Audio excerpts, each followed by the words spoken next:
Hey everyone, welcome to the Wild Chronicles podcast, where every episode we look at what God's doing locally and globally to find ourselves in greater awe of who He is.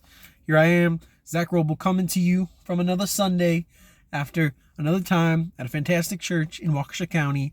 And yeah, today it was Waukesha County, so just to specify that. So my goal with the Celebrate Church Tour is to hit every single church in the main city of Waukesha. But if I was to do the whole county of Waukesha, then this would probably be like over 100 churches. So that's a little more than I have in my capacity.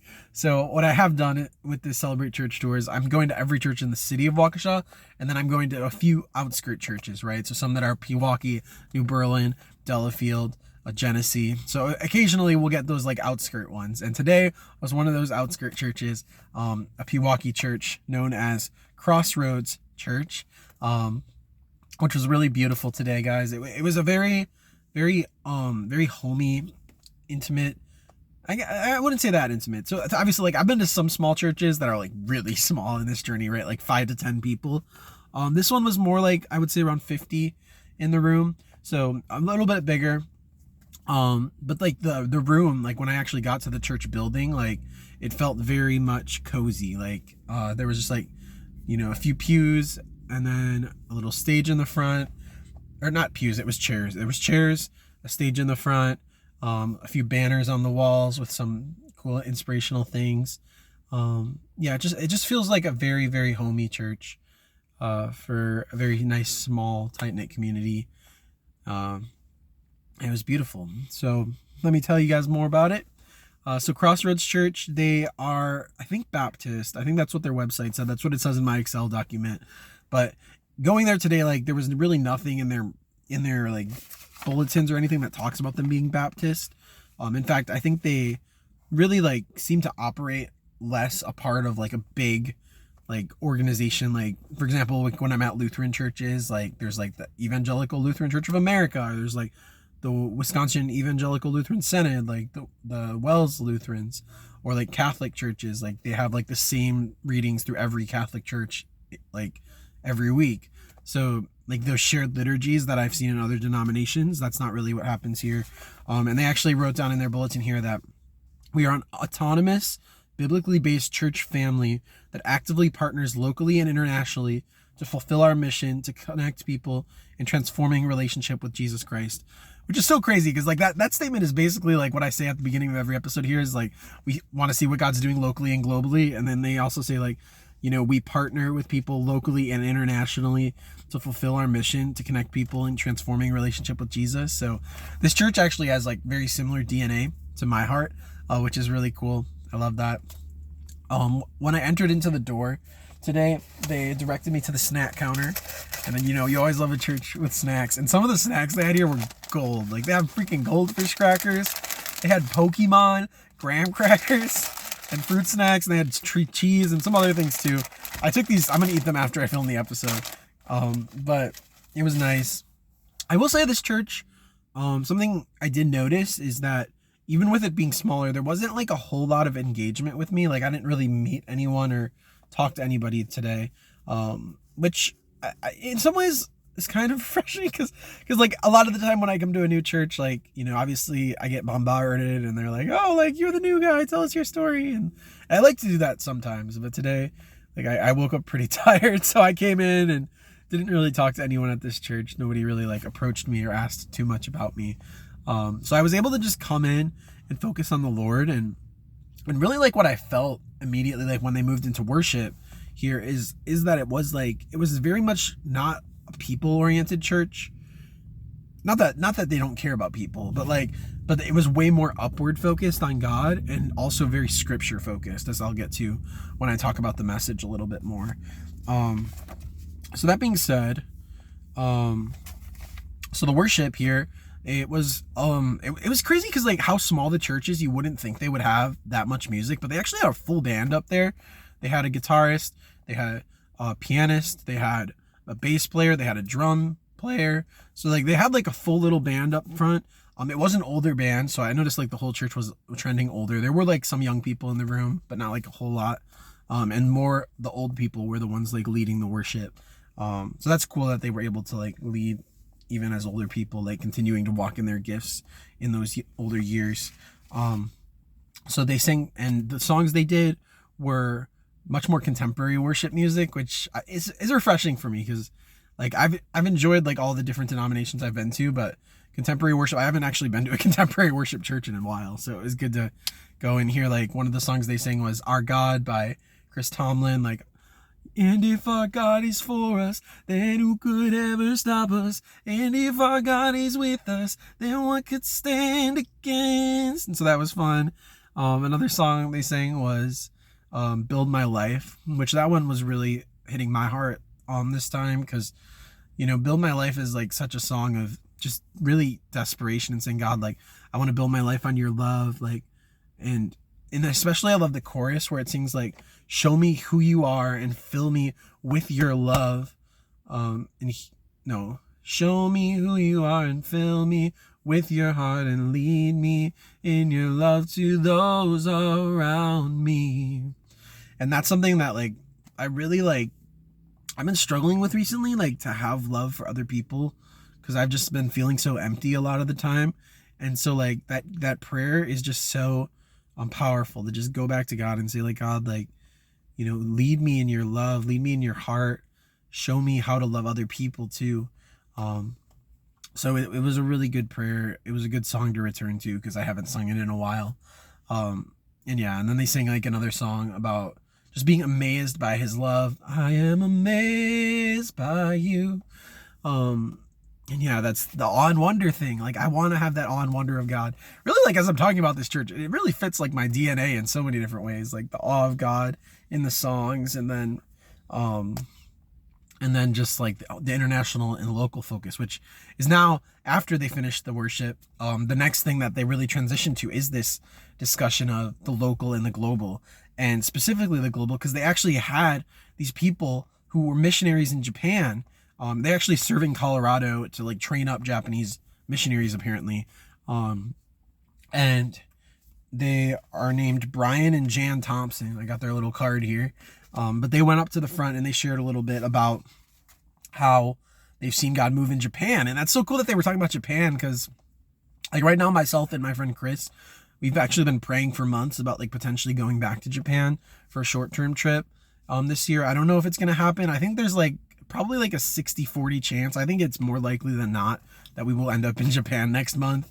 And I might even make a church tour video in Japan about like one of my experiences out there. I'm hoping to, if I do go to Japan, to like talk about what God's doing there from my experience. But yeah, so I want to share about what they were talking about. So they serve with this organization called Overseas, I don't remember what it is. It's in here somewhere. Oh, Overseas Missionary Fellowship, which I don't know what that is. I don't think I've heard of it. I kind of want to look it up after this just to learn more. But they were saying that now they're like volunteer missionary coordinators for that organization. And in the future, they're actually going to be moving from full-time workers to retired. So they're older now. But they said that they served 23 years in Japan. And they were talking about like how, first of all, they were talking about how valuable it is to them, like how this church, Crossing Church, apparently has supported them through those 20 years of being overseas. Like they thanked the church for their continued partnership. And they were explaining a little bit about how like one of the biggest barriers, like, because like one thing people ask a lot about Japan is they ask like, why is Japan only 1% Christian if they've had the gospel for decades already? Like there's already been decades worth of access to the gospel in Japan. So why have only 1% of Japanese people become Christian? And they were saying that the reason for that is because of the difference in worldview. Because in Japan, like people that believe in any kind of deity, like believe in all kinds of deities. Like it's like they don't just believe in one God, they believe in many spirits. And so to like completely shift your worldview from like believing all these gods and all these spirits to just one God, one true living God of Jesus, is like a huge shift and a huge change, hugely different from their culture, right? And it's often said like in Japan it's so hard to like just immediately convert somebody because you actually have to build a relationship first. So they actually shared a story of this one girl that they had the ministry with named Noriko. And apparently, like, when the lady Jan originally met Noriko, she was just like a young Japanese girl who wanted to learn English, and she like just said these two sentences like in English, because it was all she knew in English, was like, would you teach me English and would you be my friend? And the Jan girl at this time barely knew Japanese because they were just starting their ministry there. So like just through the very few words that they knew, they were like communicating with this girl Noriko, and they were teaching her English using the Bible. They actually used the Bible as like a way to teach her English. And that was really cool. But Noriko during this time, like, she didn't really have like necessarily faith in Jesus as this was happening. Like, she was just using it to learn English. And that was going on until she turned 33. And apparently, like, in Japan, when you turn 33, like, that's apparently like a year of bad luck. Like, apparently that's like a superstition they believe in Japan, is when you turn 33 as a woman, it's like a cursed year.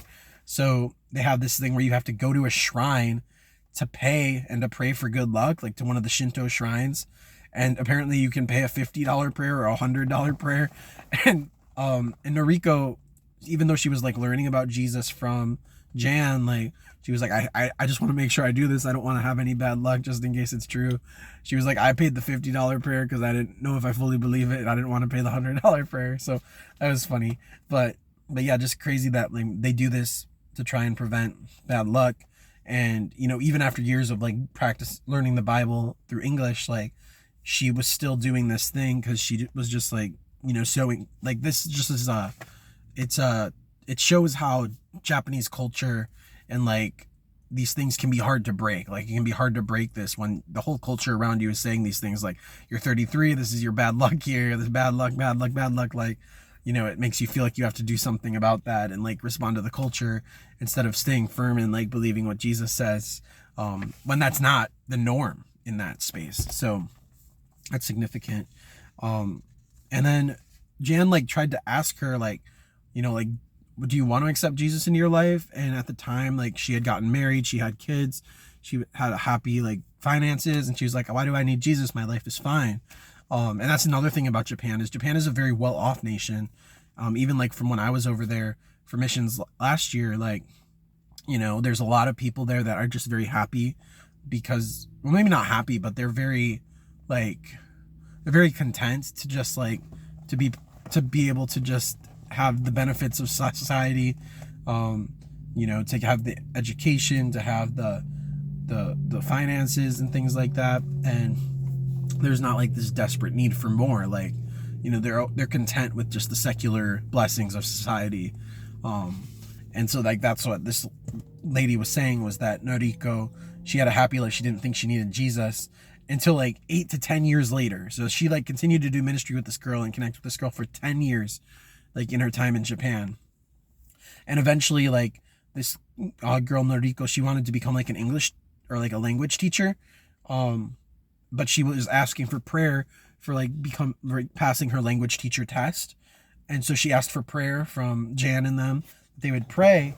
And then when she passed her test, she remembered like, oh wait, these people prayed for me like when I passed my test. And so she reached out and she said, actually, like, you know, I think your prayers did something. Like, I think now I want to give my life to Jesus. And so then Noriko finally, after those 8 to 10 years, gave her life to Jesus. And then her husband gave their life to Jesus. And now she actually became a lead teacher at the missions language school for like the overseas missions fellowship. And so like, that's crazy that this girl, like, that originally just started as this young Japanese girl who wanted to learn English, and like slowly she became somebody who was all in for Jesus, wholly devoted.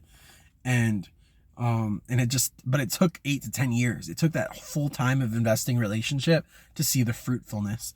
And that's something they were talking about when they were sharing, these Japanese missionaries, is they were sharing like, when we go overseas or even like in our hometowns, like right now I'm in Waukesha on mission in a way.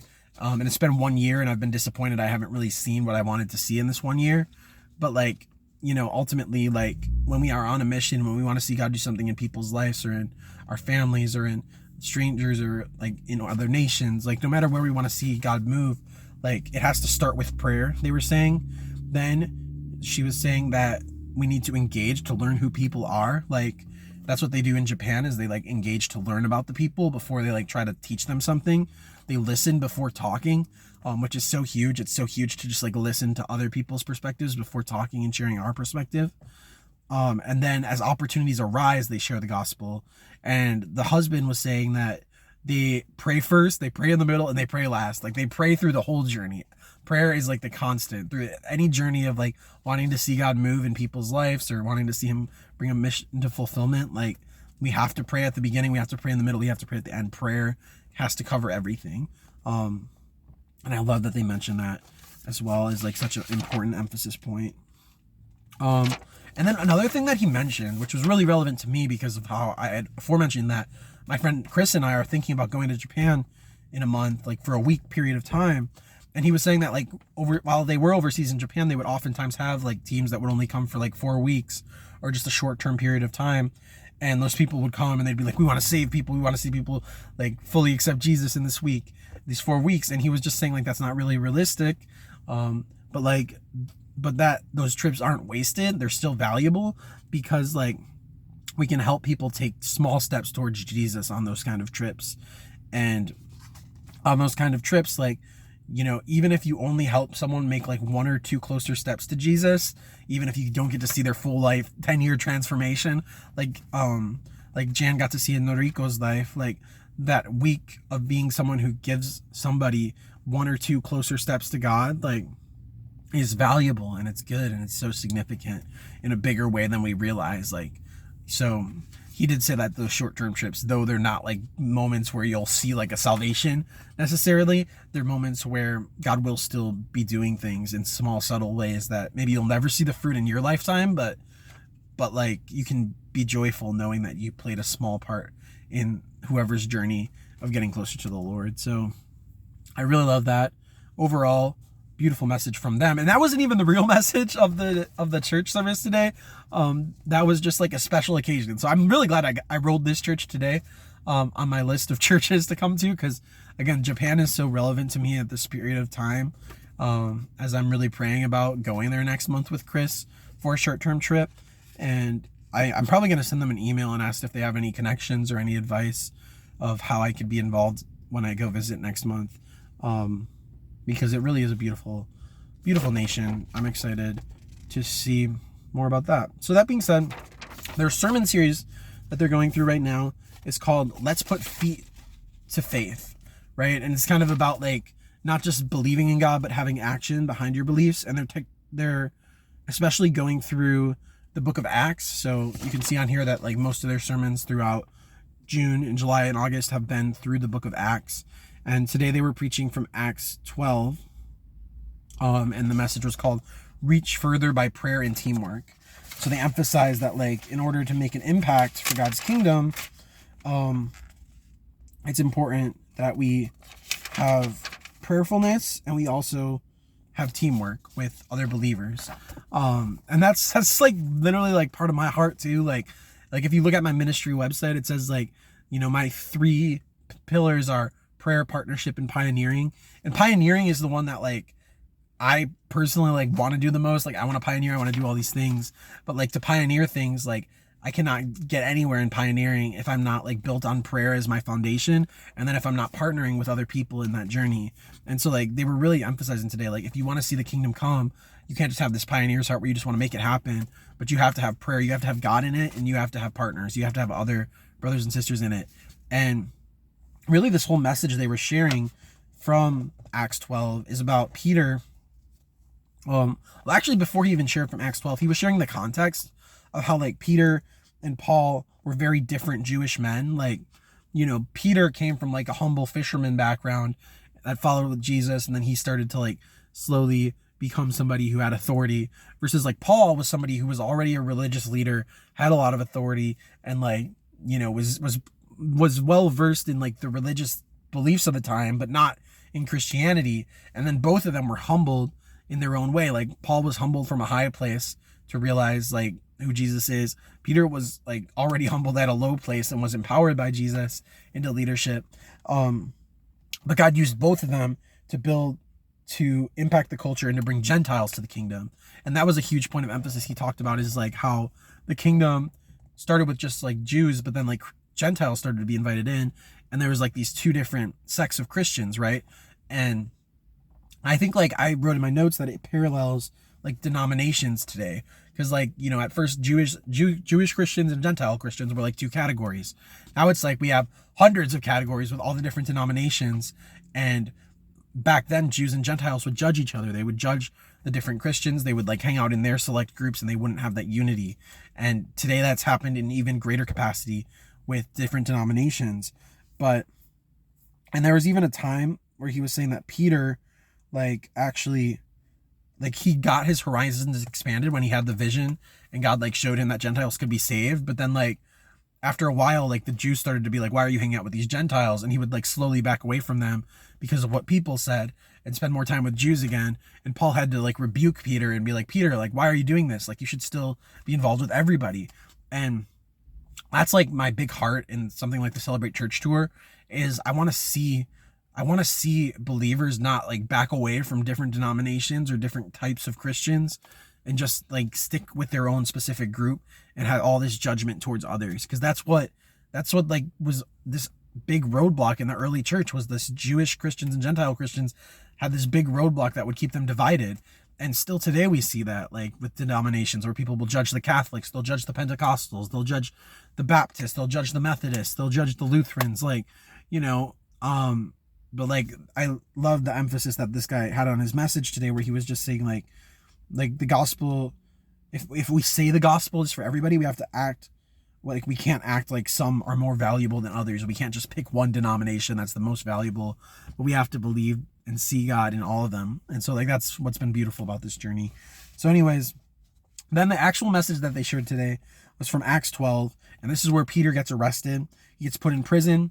And so in the message, they emphasize that we also, in our journeys with the Lord, should expect to face times of serious opposition, physically, emotionally, and also having our identities challenged as a person, which is, that hits me real. That hits me real because I'm financially struggling and my identity is constantly challenged as a person. So again, very, very timely message that hit my heart. But they mentioned in verse 5 that the church, as Peter was suffering, earnestly prayed for him. And as they earnestly prayed for him, then an angel came. In verse 7, his chains fell off and he's told to get up and go. And I think that's significant because, like, you know, the angel didn't just take him out. The angel took the chains off and then said to Peter, you have to get out and go. And so Peter had to take the active step to leave. Like, you know, the angel didn't just teleport him out of the prison, but he took the chains off so Peter himself could walk out. And I think that's the significant point of like what the message was talking about of, what does it say?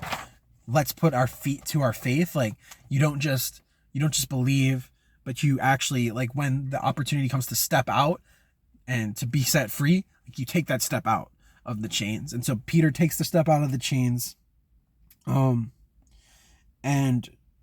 the pastor here was mentioning in his sermon that we have to pray with desperation and with hopeful expectation and believe that God can actually change things, like that church did. Like, that church was praying for Peter, and look what happened for him.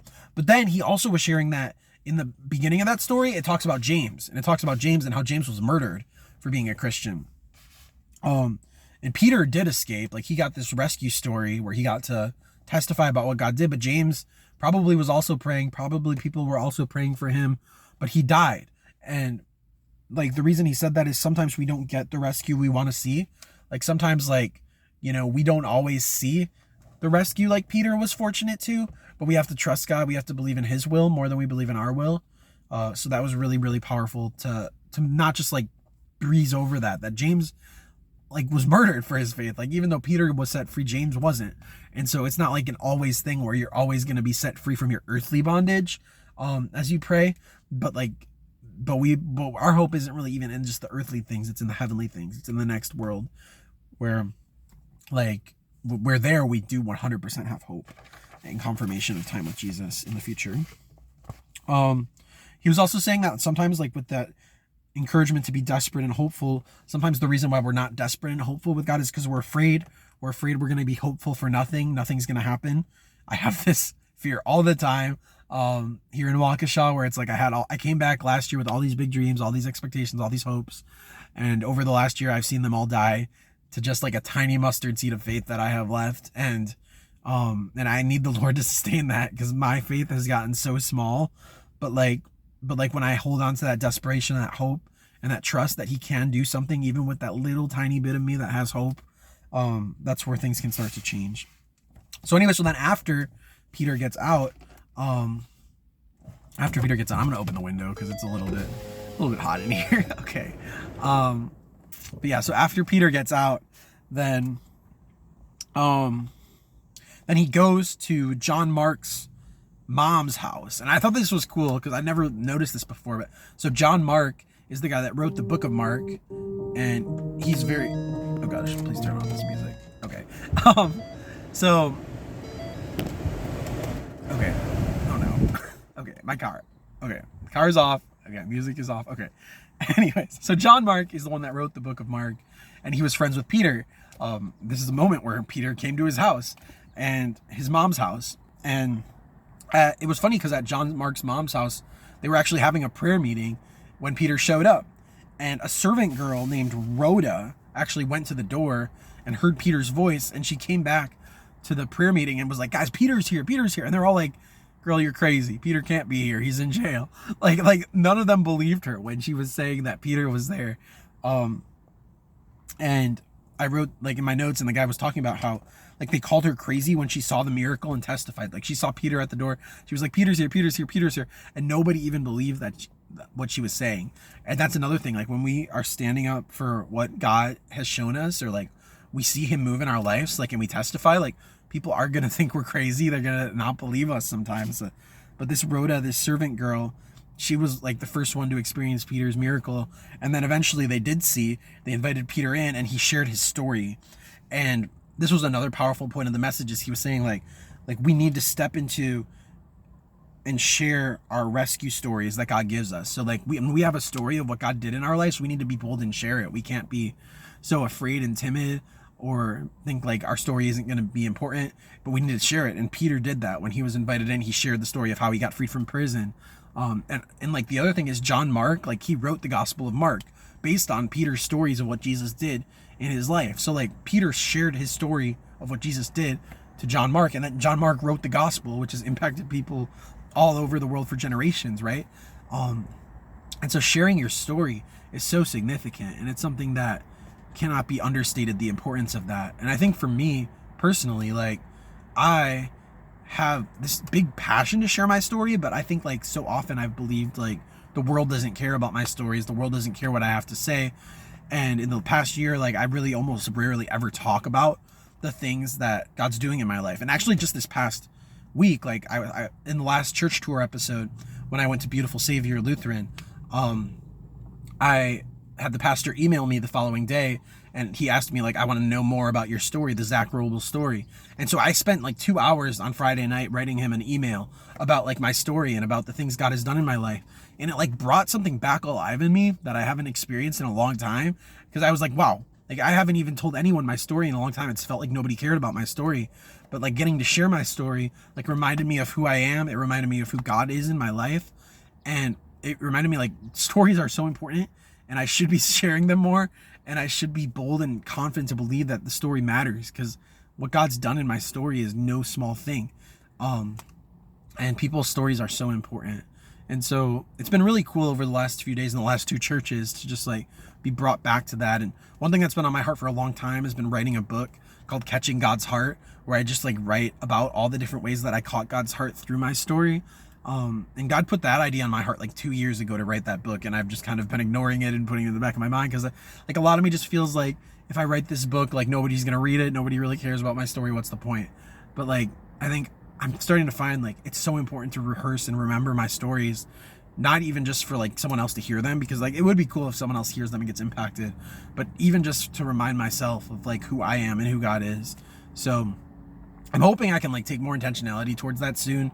That would be really cool to like finally get that going on writing that book. But that's kind of disconnected from the sermon itself. So the sermon itself continued on. It talks about Peter sharing his story. I love that also this all happened at John Mark's mom's house. That was significant to me because right now I'm living at my parents' house, and I'm really like, I've been praying for like an opportunity for my mom's house, like where I live, which I consider it my house too, but also it's my mom's house, like to be a place where we have prayer meetings and we have like opportunities to engage with the Lord. And so I'm hopeful that like in this new season of the fall, that maybe we can start to have more meetings at my house with my mom and like really start to bring the Lord into my family. Like that was a big reason I came back to Waukesha too, is like to see God move in my family. So I'm really hoping that isn't something that isn't gonna happen, but that it really does come to pass in the end. So I'm hoping that like John Mark's mom's house where Peter showed up, like, you know, I can have at my mom's house that Jesus shows up and we get to see miracles and we get to hear stories of what God's doing in our city. So hopefully we see that start to happen soon. We'll see what the Lord has in store. But so then the guy was like, we're almost out of time. I got to end up the sermon. So he rushed to the next, like a little passage about Paul and Barnabas being called and John Mark being called and like all these people being called. And he was mentioning like these people all came from different backgrounds, but it's so important to team with people of other different cultures and groups. Again, like kind of like the point at the beginning where Peter and Paul came from different backgrounds, Barnabas and John Mark, they came from different backgrounds, like all these different people, they came from a different story, but when you blend them together, kingdom impact happened. And when you combine with other people of different backgrounds and lifestyles, like we're able to extend our reach of the gospel in the whole world. And so they ended with one more song after that. They sing Amazing Grace. My chains are gone, I've been set free. My God, my Savior has rescued me. And like a flood, His mercy reigns, unending love, amazing grace. That's where they kind of left off the service, as they ended with this point of grace and just like, His grace is so good, He is worthy, and like how blessed we are to have that grace over our lives. And that grace is what teaches us to love, and it teaches us to walk like He walked. So there we go. That's Crossroads Church. Wow. It's funny. I didn't think I was going to have that much to say about this one, but we went 32 minutes again. It's just like every church, there's so much to say. Like this one was like structurally very simple compared to the other churches where they have like all these different recitations and all these different parts of the service. This one was pretty much just worship, message, worship, the end. Like, so it was very simple in structure, but very powerful. And the missionary was like a good added bonus today to like have the Japanese people there when Japan has been so big on my heart, and I'm really praying about going next month.